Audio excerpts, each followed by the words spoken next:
এটা জাতি মানে এতিয়া মই জুবিন গাৰ্গৰ কথাই ভাবো জীৱন কালত কেইটানো লেখা নিজৰ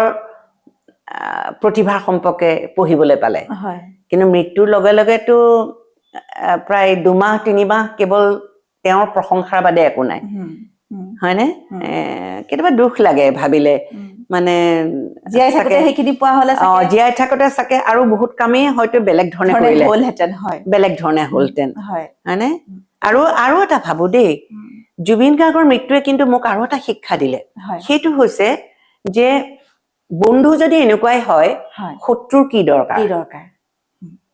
সেইটো এটা কথা সেইটো এটা ডাঙৰ কথা শিকাই থৈ যোৱা কথা জুবিনেতো ইমান দিলে ভুল ভাল কথা কৈছে কিবা কৈছে হেৰি কৰিছে এইটো বেলেগ কথা কিন্তু দিয়াৰ পিছতো যিখিনি মানুহে তেওঁক লৈ চব কৰি আছিলে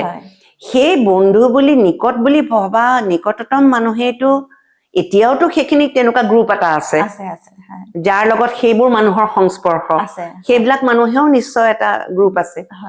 গতিকে সেই মানুহবোৰে যেতিয়া তেওঁক মানে এনেকুৱা কৰিব পাৰে যিবোৰ শুনিছো য'ৰ পৰা শুনিছো যে তেওঁ এই জুবিন গাৰ্গ নিজে ভিক্টিম হৈ গৈছে গতিকে খুব দুখৰ কথা চাবলৈ গ'লে মানে এনেকুৱা বন্ধুতকে শত্ৰু বেছি ভাল শত্ৰু বহুত ভাল